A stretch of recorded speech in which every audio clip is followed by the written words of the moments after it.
tarde.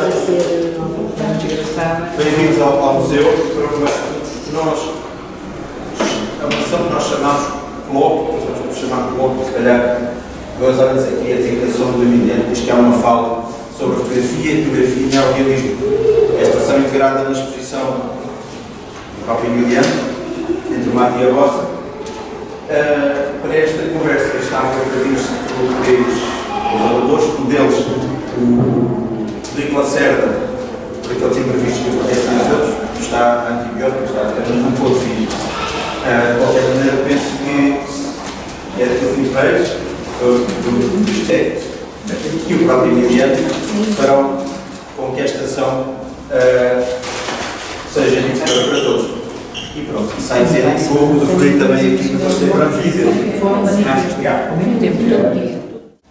Eu vou fazer uma introdução rápida de como eu acho que como chegou essa exposição aqui, e depois eu vou falar, eu acho que talvez da questão que eu percebi que fazia o sentido dessa exposição, desse trabalho, né, aqui no Museu do Neorrealismo.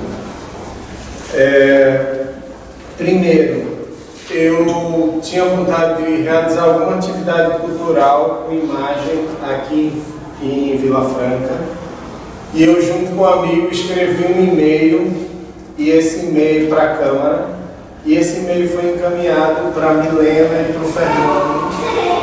E aí, de repente, eu estava aqui dentro desse museu e a gente estava conversando sobre uma possibilidade. E eu acho que as coisas acabaram acontecendo, mas eu acho que as coisas não acontecem por acaso. Acho que esse trabalho está aqui, nesse momento, ter começado a conhecer o neorrealismo, o neorrealismo português, que eu não conhecia. Eu acho também que é uma coisa muito importante para mim, principalmente no sentido político. Acho que quando eu comecei a ver a programação desse museu, quer seja a programação de filmes, quer seja até as outras exposições que estavam aqui, e até faço referência à Cosmopolítica, e aí eu comecei a entender o papel dessa instituição como instituição que tem valores e que educa e que conscientiza. E eu acho que no meu lugar de fala de brasileiro, de nordestino e de estar trabalhando com a representação aqui no caso, né, mas não só a representação, mas de ter ido esse trabalho surgir com trabalhadores e homens e mulheres do cacau, eu acho que faz todo sentido a partir dessa questão do museu com essa função importante que ele exerce, principalmente nesse momento agora que o Brasil está com essa sombra do fascismo muito grande, e eu acho que esse meu trabalho ele vai em alguns pontos de certa forma se colocar também nessa vigília, se colocar também talvez mostrando formas de resistência, se colocar também com a preocupação de autonomia e de liberdade, e dessas possibilidades de representações e de visões do mundo. Então eu começo meio que, talvez contextualizando isso, eu acho que para mim é um prazer, eu fico super feliz de poder estar nesse espaço, esse espaço que tem essa construção, esse contexto histórico tão forte, e nesse momento que a gente está passando político no Brasil, que é um momento da gente se colocar e, de certa forma, colocar, eu acho que essas oposições contra essas questões fascistas.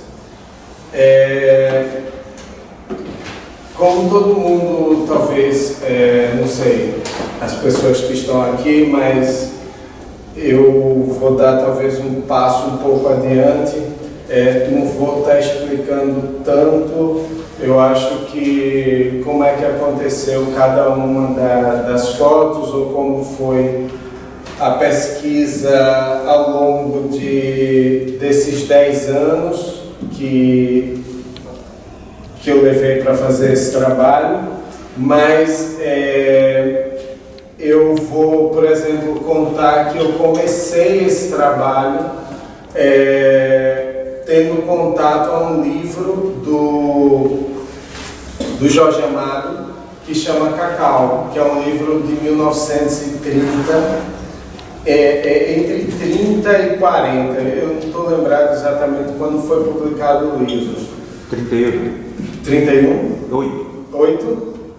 Então é no mesmo ano do Glória, do Alves Redor, não é isso?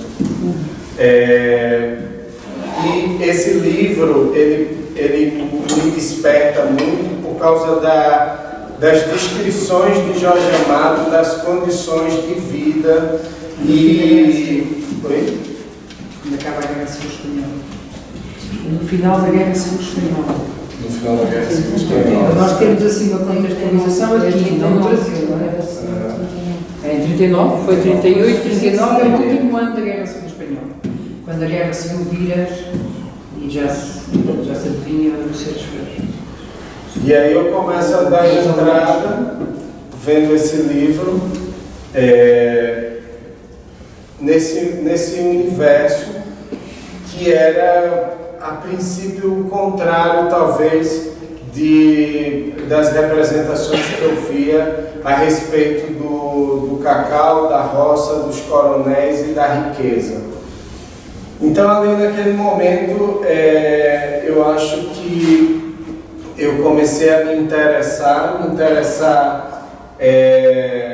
pelo tema, e também é interessante que quando eu chego aqui no museu, antes de conhecer o Fernando e a Helena, eu ali na loja eu já vejo a obra de Jorge Amado, e eu não tenho certeza agora se tinha ou não o livro do Cacau, mas aí eu já comecei também a fazer todo esse, digamos assim, esse trajeto que envolvia o meu trabalho também. E depois, quando eu conheci um pouco, né, no caso específico do livro Glória, do Alves Redol, eu comecei também a ver esse exercício etnográfico nessa produção e comecei a ficar, de certa forma, fazendo algumas pontes e pensando em algumas coisas que eu acho que dizem muito dessa construção etnográfica que busca representar alguma coisa, mas também que, de certa forma, tem ali um ponto que é um ponto que ela tenta responder. No meu caso, eu tentei, de alguma forma, responder quem eram os meeiros do cacau e por que eles ficaram em fazendas abandonadas e depois da grande crise que teve em 1989 e qual era o motivo daquelas pessoas, né, sobreviverem naquelas condições extremas. Eu acho que a experiência etnográfica me levou a outras questões que, de certa forma, eu acho que estão mais representadas aqui. Eu queria também fazer esse processo de imersão com vocês na fala dentro da sala expositiva, porque eu acho que, por mais que eu tente construir aqui um argumento, eu acho que as fotografias vão construir talvez uma linha que possa dar a vocês até outras interpretações ou até mesmo que vocês completem aquilo que eu estou tentando falar. Que eu acho que está exposto aqui. desse lado, né, que é o lado em que tem essa representação da vida cotidiana das pessoas, que tem essa representação do local, do meu encontro com eles e do contexto em que eles estão inseridos. Que, de alguma forma, eu acho que aqui começou um pouco a minha ruptura com a representação que eu via do trabalhador rural, que era uma representação sempre ligada muito àquela imagem específica da pessoa, ou quer seja capinando, cortando o mato, arando a terra, enfim. Eu não encontrava as pessoas na minha revisão bibliográfica, em revistas, nas obras de artes, na região de Ilhéus, associadas ou demonstradas, cozinhando, conversando, tomando banho de rio, caçando, fazendo aquelas coisas que estavam além do que serem os trabalhadores empregados de um fazendeiro rico. E nesse exercício de tentar, não é um exercício de tentar talvez aproximar meu trabalho com o que seria o neorrealismo, mas assim, lendo, enfim, os autores que foram aparecendo, vendo a produção que está associada aqui a esse museu, que é uma produção muito extensa, são trabalhos que trazem inúmeras questões, quer seja na literatura, no cinema, enfim, fotografia e várias outras áreas. Eu acho que a questão do mundo rural ela foi fundamental. Eu acho que talvez para eu pensar o que seria o ponto para mim. Por quê? É interessante porque eu vendo umas imagens no Brasil das pessoas denunciando o Bolsonaro, muitas delas estavam associadas a imagens de representações rurais portuguesas da época do fascismo. E essas representações, eu de certa forma comecei a ir um pouco atrás delas, e eu vi que isso estava ligado ao que era um secretariado de propaganda nacional. SNI.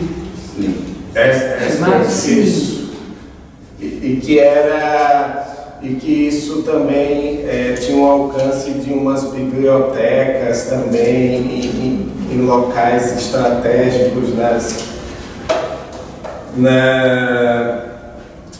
e que tinha um caráter folclorista também. Era uma proposta educativa meio folclorista, mas que tinha uma coisa de um modelo de um pequeno proprietário agrícola, detentor do que seriam umas virtudes portuguesas, ou até mesmo talvez criando até um estereótipo de uma raça, alguma coisa assim, e que deveria ser humilde, ter um sentido de hierarquia, coisa da hierarquia muito presente, e a ideia da submissão, né? Assim, que eu acho que isso também ficou bem claro para mim numa última atividade que a gente realizou, que foi uma performance na Noite Europeia dos Investigadores. Essa performance ela envolvia a construção de uma imagem e uma construção sonora. Nessa construção sonora tinha um discurso do Salazar. E nesse discurso do Salazar, eu acho que uma das coisas que mais me marcou é essa ideia do camponês submisso, assim, da pessoa da submissão. E eu acho que quando a gente retoma também para olhar essa parede aqui, quando a gente retoma para pensar essa questão que se por um lado o Estado prega de uma submissão, por outro lado as representações que vão sendo criadas ao longo dos tempos, elas podem ser vistas de uma outra forma. Deixa eu dar alguns exemplos, talvez, para clarear um pouco, que é uma coisa que eu tenho me interessado muito. É que eu não vou falar, no caso, não desses livros e desses desenhos e dessas gravuras que o Estado português fez para criar essa educação, né, e esse modelo. Mas eu falo muito até examinando um pouco as fotografias que são consideradas ou que entram numa leitura desse período do neorrealismo, e também olhando muito fotografias que são de um período parecido no Brasil e que não estavam fotografando camponês, mas eram sobre negros. E, no caso, negros do candomblé e negras também, né? Desculpa a colocação de gênero. Mas eu acho que a gente deve questionar o tempo todo, até mesmo essas representações, se essas representações não são só de momentos bélicos ou de momentos de intensos protestos, mas essas representações, elas muitas vezes elas estão carregadas, que podem ser de formas de resistência, elas estão carregadas de questões que eu acho que a arte é capaz de digamos assim, de incorporar, e que eu acho que se a gente olhar com um olhar atento a gente consegue perceber. Por exemplo, imaginar a representação dessas questões da hierarquia, da família, do camponês submisso, e olhar ao mesmo tempo o camponês que segura um facão na mão, uma faca, e que se coloca numa posição que é uma posição que pode ser até pensada, uma posição mais bélica, uma posição mais de combate, realmente pode ser uma imagem para ser que cause muito incômodo, né? E também essa representação do mundo rural, eu acho que isso é uma questão muito importante para a gente pensar e para a gente olhar para ela, porque ela tanto carrega modos de vida que não são os modos de vida da cidade, e que também o Estado português dizia: olha, vocês não têm os vícios da cidade, mas vocês têm aquela vida tranquila do campo. Mas que essa visão folclórica, eu acho que ela esconde, ou de certa forma ela pode tentar encobrir até mesmo esse processo de resistência muito intenso do campo.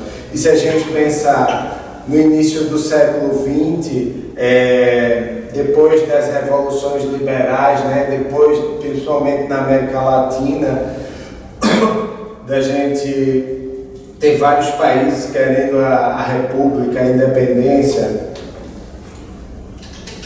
A primeira, talvez, grande revolução socialista do século é a Revolução Mexicana, que é uma revolução camponesa. Então o campo talvez traga um perigo muito grande. E é um perigo de reivindicar a terra, né? É um perigo de reivindicar propriedade. E eu vi vários trechos assim, em autores diferentes, quando eu tive lendo alguma coisa, ou de certa forma tentando me aproximar um pouco mais dessa literatura do neorrealismo. Pensando no meu trabalho também, outras questões que para mim são muito importantes é o seguinte, que no Brasil a ideia da roça de cacau é uma ideia associada a uma mão de obra livre, de heróis que desbravavam as terras, que transformaram aquilo, que eram pessoas simples e humildes, que transformaram aquilo ali em grandes propriedades e fizeram fortunas. E a verdade não é essa. A verdade é que no sul da Bahia, no século XIX, o surgimento em Ilhéus das roças de cacau é com mão de obra escrava. E ao longo do século XX, as relações de trabalho demonstraram de uma forma muito intensa como as pessoas elas tinham formas de vida muito semelhantes às formas do período da escravidão. Não tinham os castigos corporais, tá? Mas elas eram aprisionadas, quer seja pela relação de trabalho, elas tinham também a precariedade do local onde moravam. A senzala antes, na época da roça de cacau, era embaixo da onde o cacau é processado. As casas das pessoas que ficaram para trabalhar continuaram sendo no mesmo lugar. E eram casas que só tinham, tipo, uma casa de banho que era um buraco no chão para todo mundo. Assim, as condições sempre muito extremas. Mas essas pessoas, elas, de alguma forma, para além, talvez, dessa visão que pode vir a ser uma visão muito de vítima que a gente possa construir, eu acho que essas pessoas, elas têm voz, elas têm uma capacidade de resistência muito grande, elas também têm uma forma de criar significados com a terra que é muito diferente, eu acho, da forma que a gente pensa em propriedade, em território, e eu acho que esse trabalho ele vai, de alguma forma, trazer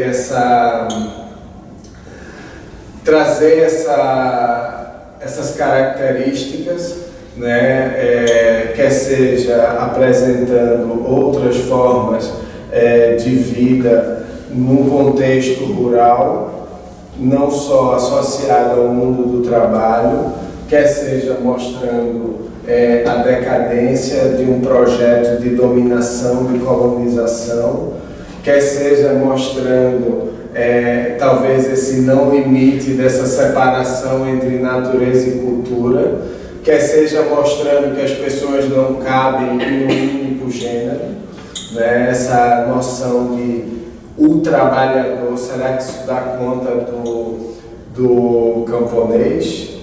Né? Será que isso dá conta da pessoa que vive, das pessoas que vivem nesses locais?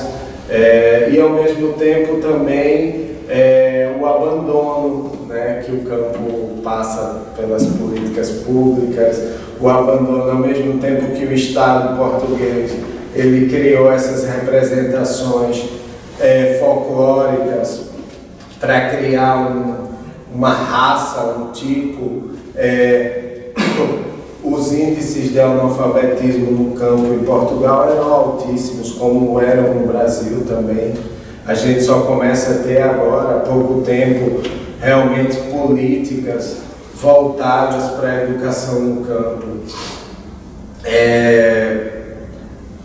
Eu acho que tem essas questões todas, né, que são questões que eu acho que são questões que talvez sejam mais passadas pela academia, mas tem também a fotografia, que eu acho que nas minhas escolhas ela também se apresentam de uma forma, acho que política mesmo, o uso da cor, o uso do tratamento da cor mais intenso, que eu acho que seja algo parecido com o que eu via lá. As cores do sertão, do Nordeste, desculpe, as cores do Nordeste, no caso essa região, ela é uma região de litoral, mas que já faz limite ali, essa área rural, até quase para o sertão. Você chega a ter roças já próximo de locais mais secos.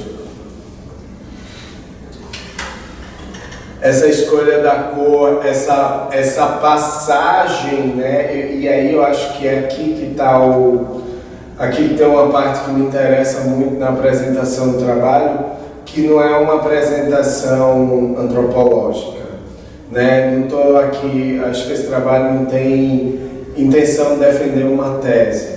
Esse trabalho aqui, ele vem de um processo etnográfico, ele participou da defesa da tese a tese já foi defendida, né? Ele construiu de alguma forma a minha narrativa, mas eu acho que ele tem uma proposta de, dentro da antropologia visual, também criar esse link com a arte, também pensar que a representação a partir das escolhas, a partir do processo artístico, ela cria um significado que dá força a uma narrativa. E que, para mim, é uma das minhas intenções nessa associação de arte e antropologia visual, é pensar como é que essas narrativas, que eu acho que a arte tem um poder muito grande de construção de significado, e aí a imagem no sentido amplo de escultura de vários tipos diferentes, ou quer seja nas narrativas visuais também, de contar uma história, ou trazer questões sobre um protesto, ou demonstrar as grandes questões sociais, quer seja fome, miséria, enfim, tudo isso que a gente encontra pelo mundo. Desculpa. E que talvez possa ajudar um pouco a pensar, talvez, no exercício até acadêmico, se a antropologia visual vai chegar uma hora na academia, que ela vai poder ser defendida por imagens, ou fotografias, ou por esculturas, sem precisar que o texto seja a principal forma de você defender o seu argumento, né? Assim, ali é que te dá uma precisão. Eu espero que nesses exercícios entre antropologia visual, antropologia, arte, eu acho que esse passo adiante ele possa surgir.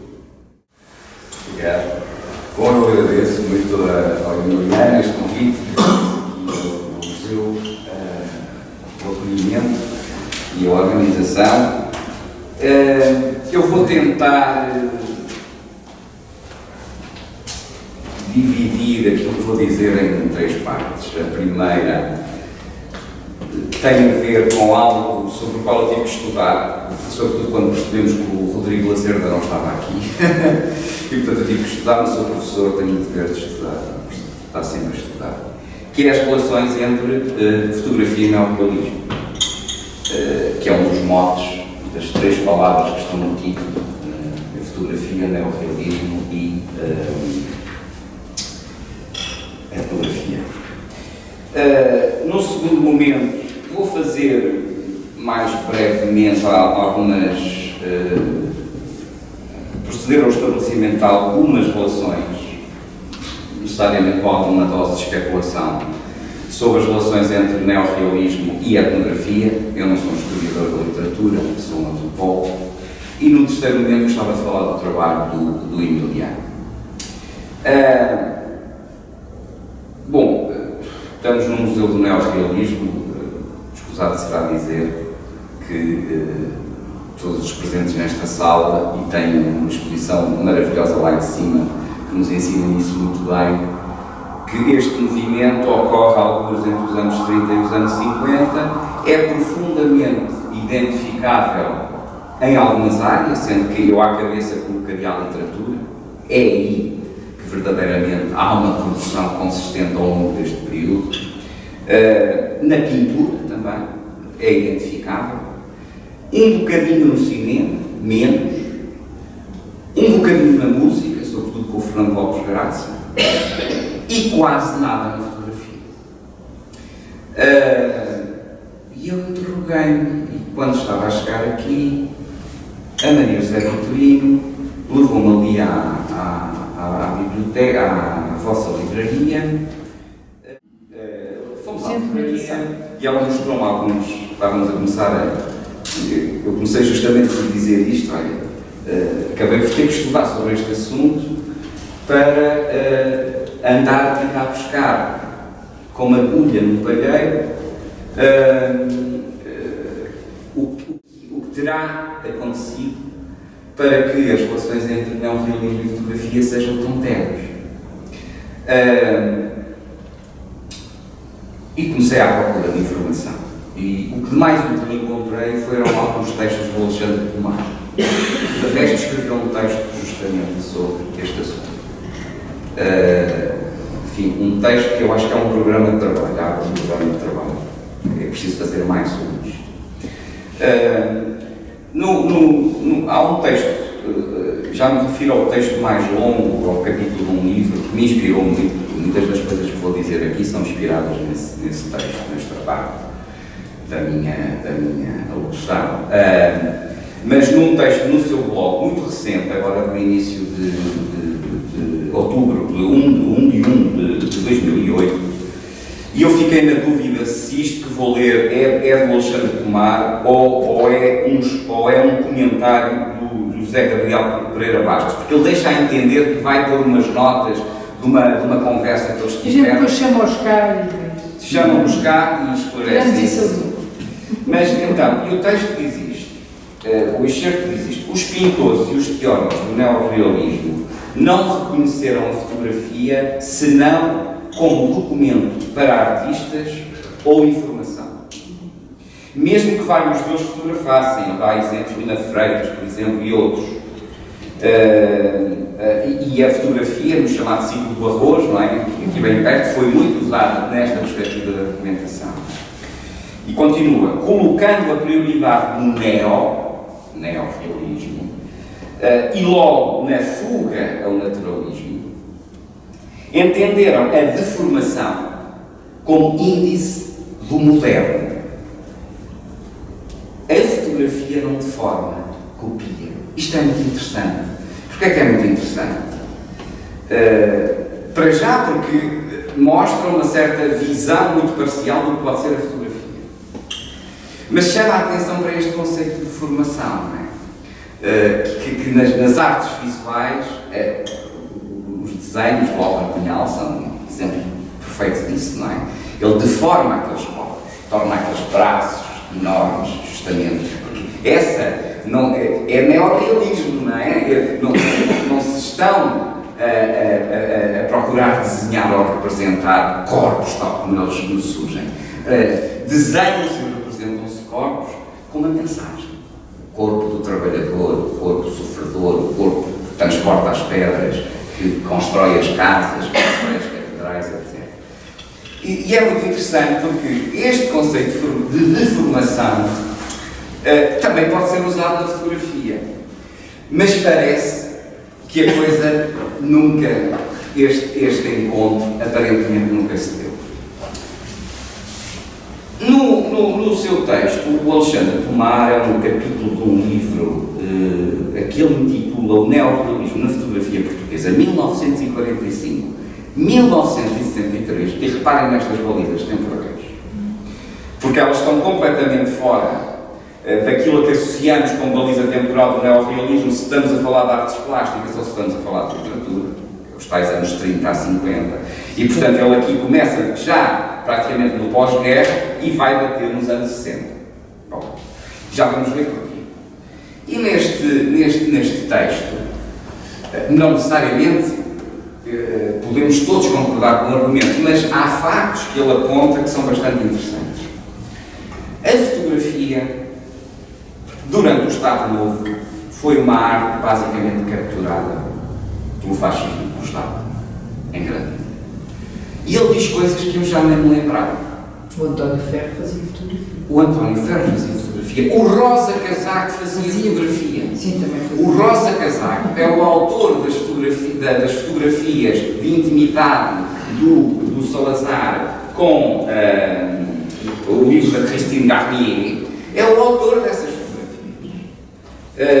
Mas há personagens ainda mais, eu vou usar a palavra sinistros, como, por exemplo, o Agostinho Barbieri Cardoso, que foi chefe daquilo, era um fotógrafo.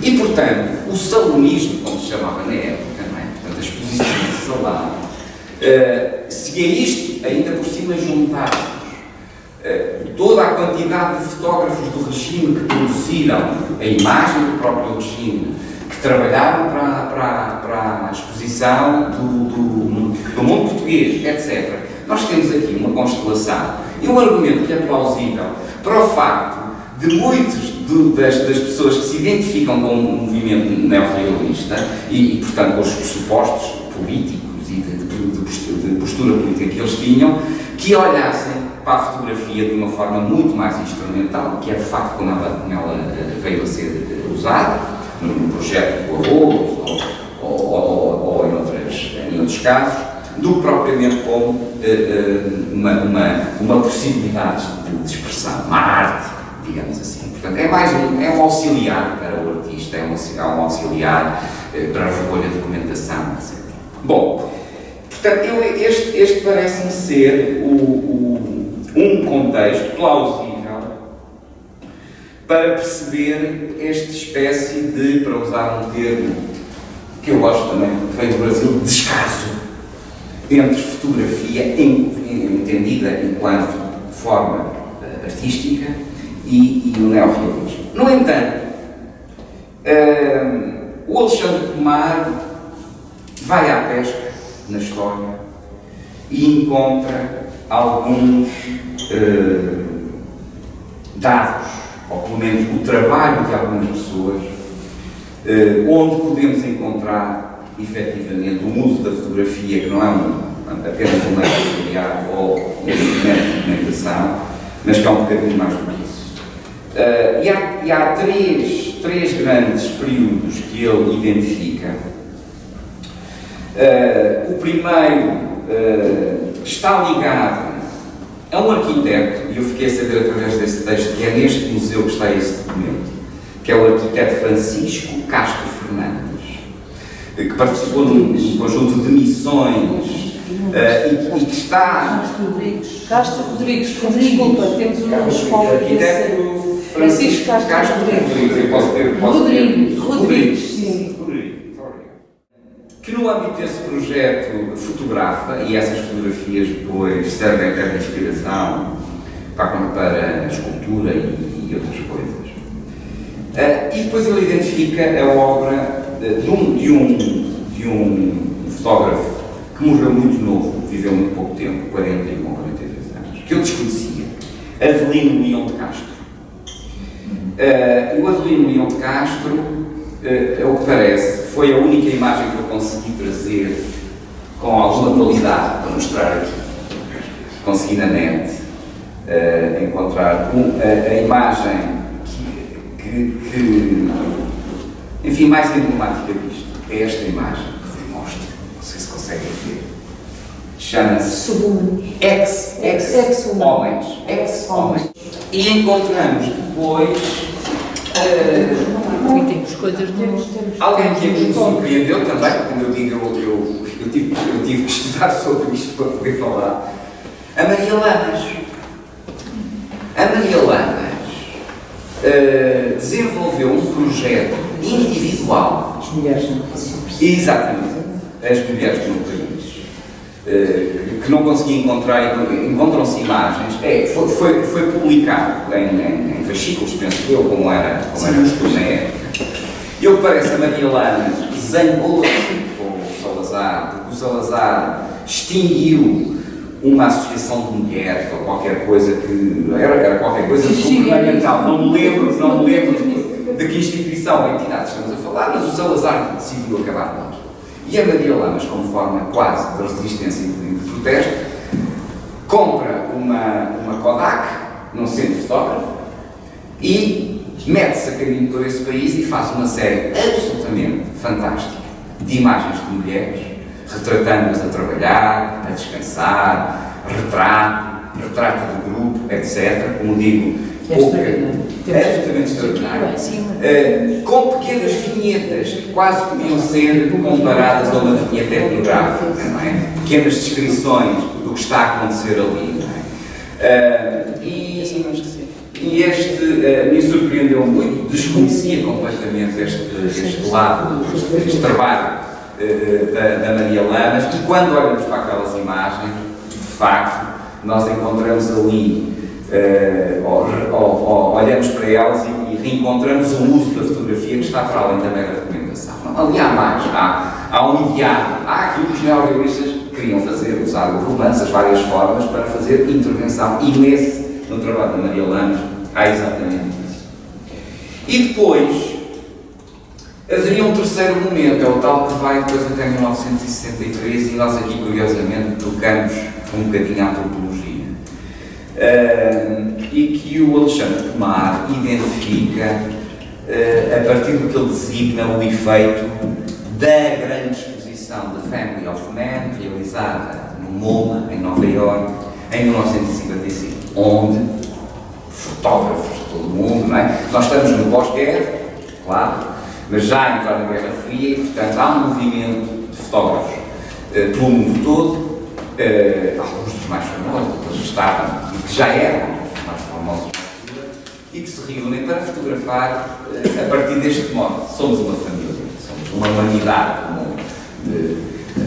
em todas as latitudes, e portanto é uma documentação profunda. Eu estive a ver, eu já tinha passado uns dias dos olhos por essa exposição, estive a ver outras vezes imagens, e a própria linguagem expositiva é muito interessante, porque as fotografias aparecem sem quadro, aparecem grupos de fotografias coladas na parede. Portanto, há ali até um despojamento na própria linguagem expositiva, naquela exposição, naquele grande museu, que só por si é o próprio também um statement político. E este efeito de Family of Man daria pelo menos dois resultados aqui. É provável que haja aqui pessoas, ainda há bocado falávamos de fotógrafos que ainda estão em atividade e que muito provavelmente têm afinidades com isto que há jeito, por exemplo, ou o Ivan Cabrita, são dois exemplos, não é? Mas estão completamente fora do período, não é? Podem ter uma identificação com isto. E chegamos aqui a um trabalho que está a ser reeditado agora, acho que o Expresso está a reeditá-lo ao sábado, que é o trabalho de Vítor Bala, Cidade Triste e Alegre. É o público aos sábados sai um fascículo já acabou, que foi originalmente publicado em 1958, 59. E há depois, e aqui nós, e dá um pouco o modo para passar para a segunda parte, porque aqui há uma ligação com a antropologia, porque há um conjunto, por um lado, paralelamente, há um conjunto de fotógrafos, entre os quais está o Gerardo Castelo Lopes, mas estão também o Carlos Afonso Dias e outros, que se começam a reunir e têm o projeto de fazer uma espécie de levantamento fotográfico do país. Não é?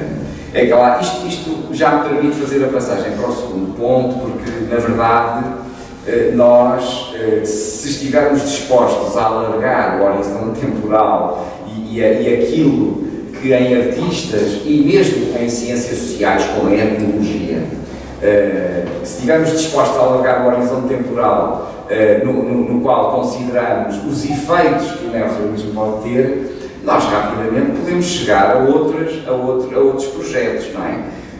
Que também do levantamento do país. Podemos chegar à equipa do Jorge Dias, do Ernesto, etc., que produzem um acervo de milhares e milhares de fotogramas sobre o mundo rural. E é um mundo rural que não tem a ver com o discurso que o Emiliano estava a identificar há bocadinho, o mundo rural folclorizado, idealizado, do Deus, Pátria e Família salazarista.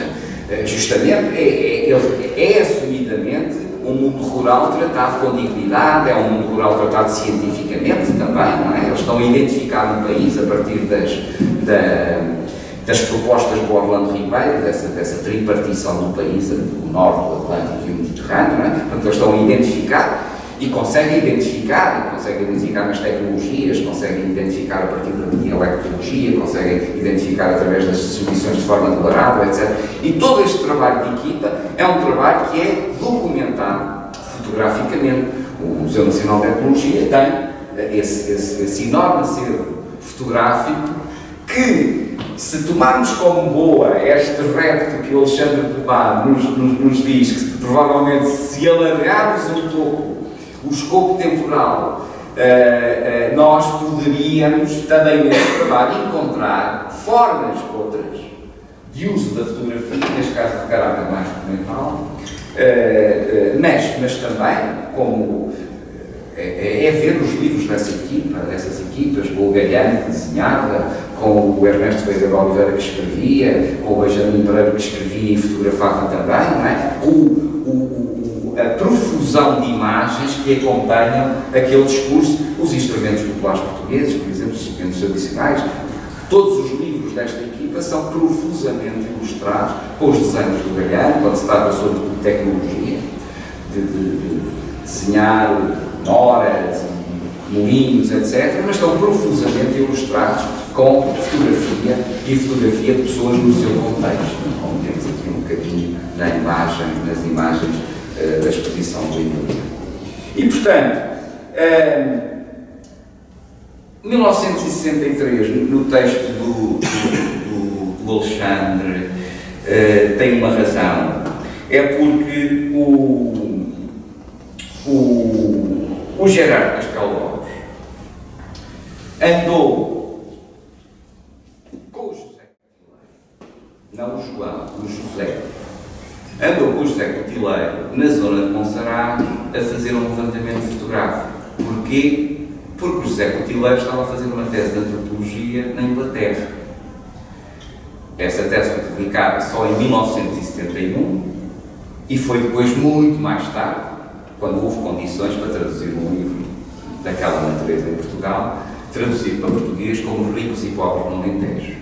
Tinha um nome em inglês que agora me escapa, talvez o Português Rural Society. Exato, um nome bastante mais soft, português, mais neutro, Portuguese Rural Society, que já depois já do 25 de Abril, todas as pessoas que fizeram antropologia da minha geração e ainda hoje os nossos estudantes leem Ricos e Pobres no Alentejo, e o Gerardo andou com o Cotileiro naquela zona a fotografar senhores ricos e pobres também, pessoas que trabalhavam no campo. E, portanto, se há relações entre neorrealismo e a fotografia, ainda bem recentemente, eu penso que há, obviamente. Quando lemos a própria literatura, percebe-se que isto só é possível através do que os antropólogos chamam de trabalho de campo. Que o resultado desse trabalho de campo seja um romance, pouco me importa a mim. O trabalho de campo também podia ser uma coisa mais chata, uma tese, não é? Pronto, ainda bem que eles escreveram bons romances, não é? não estou aqui a fazer uma piada contra a academia. Seria interessante, estão aqui fotógrafos e pessoas que fazem fotografia, comparar, por exemplo, as imagens do filme de Nazaré. Como é que se chama o filme de Nazaré? Nazaré. Rodol fez o guião, não é? Sim, Rodol fez o guião. E quem é que filmou foi o Manuel Guimarães. Comparar essas imagens com as fotografias do Gerard de Nazaré, porque o Castelo Lopes tem uma coleção fabulosa. Eu não conheço esse filme, mas esse filme é um filme. O filme está aqui. Mas não é um Mas filme. cá com o tempo. Não é um filme publicitário. Não é um filme, é um filme de ficção, um filme, sim, um cinema, provavelmente dito. Uma ficção, uma história, com atrizes vestidas de nazarenas, aquelas coisas. E é tudo. E comparar com uma fotografia do Gerard e com um filme mais ligado ao regime, que é o Alariba. Sim. E seria muito interessante ver estes três olhares sobre a mesma realidade, não é? Todos eles a interpretar a realidade, porque é evidente que a realidade nunca é aquilo, e comparar, agora desta ideia, com as fotografias da Maria Lamas. A Maria Lamas, o livro foi reeditado há alguns anos, numa edição terrestre maravilhosa, e portanto as fotografias estão visíveis. Portanto, se focar em Nazaré, não é? E ver como aquela ilha, no fundo Nazaré também é uma ilha, não é? Uma pequena ilha. Como é que aquilo é visto por estes fotógrafos?